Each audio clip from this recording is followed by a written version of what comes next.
शंकर जी के 5 मुख तत्पुरुष, सदोजात, वामदेव, अघोर व ईशान हैं। उन्हीं शंकर जी के अंशावतार हनुमान जी भी पंचमुखी हैं। मार्गशीर्ष मास की कृष्ण पक्ष की अष्टमी तिथि को पुष्प नक्षत्र में सिंह लगन तथा मंगल के दिन पंचमुखी हनुमान जी ने अवतार धारण किया। हनुमान जी का ये स्वरूप सभी प्रकार की सिद्धियों को देने वाला है। तो आइए जानते हैं हनुमान जी ने क्यों धारण किए पंचमुख। ओम गणपति में आपका स्वागत है। सनातन धर्म से जुड़े रोचक तथ्यों और कथाओं के लिए हमारे चैनल को सब्सक्राइब कीजिए और हमारे नए वीडियोस की जानकारी आपको बराबर मिलती रहे, इसके लिए बेल आइकन दबाना मत भूलिए। श्री राम और रावण के युद्ध में जब मेघनाद की मृत्यु हो गई, तब रावण धैर्य न रख सका और अपनी विजय के उपाय सोचने लगा। तब उसे अपने सहयोगी और पाताल के राक्षस राज अहिरावण की याद आई, जो मां भवानी का परम भक्त होने के साथ साथ तंत्र मंत्र का भी ज्ञाता था। रावण सीधे देवी मंदिर में जाकर पूजा में तल्लीन हो गया।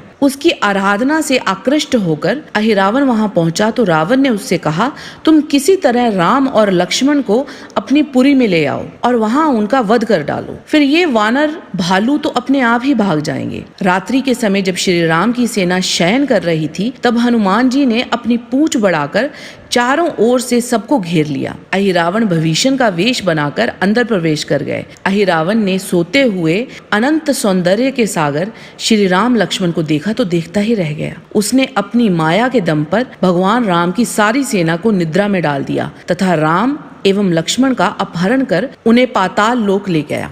आकाश में तीव्र प्रकाश से सारी वानर सेना जाग गई। विभीषण ने यह पहचान लिया कि यह कार्य अहिरावण का है और उसने हनुमान जी को श्री राम और लक्ष्मण की सहायता करने के लिए पाताल लोक जाने को कहा। हनुमान जी पाताल लोक की पूरी जानकारी प्राप्त कर पाताल लोक पहुँचे। पाताल लोक के द्वार पर उन्हें उनका पुत्र मकर ध्वज मिला। हनुमान जी ने आश्चर्यचकित होकर कहा, हनुमान तो बाल ब्रह्मचारी है, तुम उसके पुत्र कैसे? मकर ध्वज ने कहा कि जब लंका दहन के बाद आप समुद्र में पूंछ बुझाकर स्नान कर रहे थे, तब श्रम के कारण आपके शरीर से पसीना झर रहा था, जिसे एक मछली ने पी लिया। वह मछली पकड़कर जब अहिरावण की रसोई में लाई गई और उसे काटा गया तो मेरा जन्म हुआ। अहिरावण ने ही मेरा पालन पोषण किया, इसीलिए मैं उसके नगर की रक्षा करता हूँ। हनुमान जी का मकर ध्वज से बाहु युद्ध हुआ और वे उसे बांध कर देवी मंदिर पहुंचे, जहां श्री राम और लक्ष्मण की बलि दी जानी थी। हनुमान जी के आग्रह पर देवी अदृश्य हो गई और उनकी जगह स्वयं रामदूत देवी के रूप में खड़े हो गए। उसी समय श्री राम ने लक्ष्मण से कहा, आपत्ति के समय सभी प्राणी मेरा स्मरण करते हैं, किंतु मेरी आपदाओं को दूर करने वाले तो केवल पवन कुमार ही हैं, अतः हम उन्हीं का स्मरण करें। लक्ष्मण जी ने कहा, यहाँ हनुमान कहाँ? श्री राम ने कहा, पवन पुत्र कहाँ नहीं है, वे तो पृथ्वी के कण कण में विद्यमान हैं। मुझे तो देवी रूप में भी उन्हीं के दर्शन हो रहे हैं। हनुमान जी ने वहां 5 दीपक 5 जगह पर 5 दिशाओं में रखे देखे, जिसे अहिरावण ने मां भवानी की पूजा के लिए जलाया था। ऐसी मान्यता थी कि इन 5 दीपकों को एक साथ बुझाने पर अहिरावण का वध हो जाएगा। हनुमान जी ने इसी कारण पंचमुखी रूप धरकर वे 5 दीपक बुझा दिए और अहिरावण का वध कर श्री राम और लक्ष्मण को कंधों पर बिठाकर लंका की ओर उड़ चले। पंचमुखी हनुमान जी का पूर्व की ओर वाला मुख वानर का है, जिसकी प्रभा करोड़ों सूर्यों के समान है। वह विकराल दाढ़ों वाला है और उसकी भ्रिकुटियां चढ़ी हुई हैं। दक्षिण की ओर वाला मुख नरसिंह भगवान का है। यह अत्यंत उग्र तेज वाला भयानक है, किंतु शरण में आए हुए के भय को दूर करने वाला है। पश्चिम दिशा वाला मुख गरुड़ का है। इसकी चोंच टेढ़ी है। ये सभी नागों के विष और भूत प्रेत को भगाने वाला है।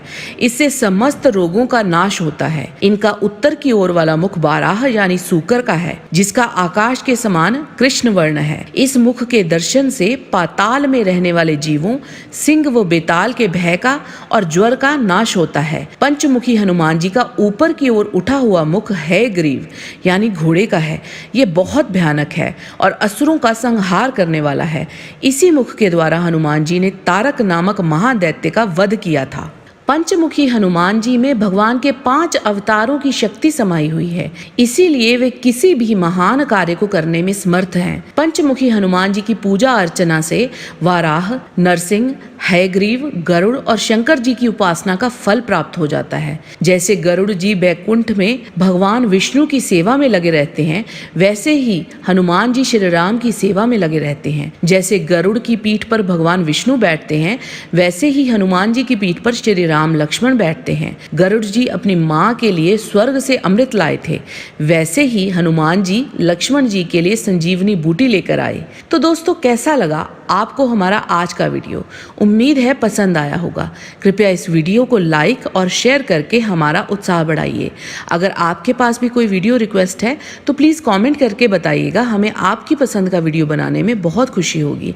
आपसे मुलाकात होगी हमारे अगले वीडियो में। तब तक के लिए नमस्कार।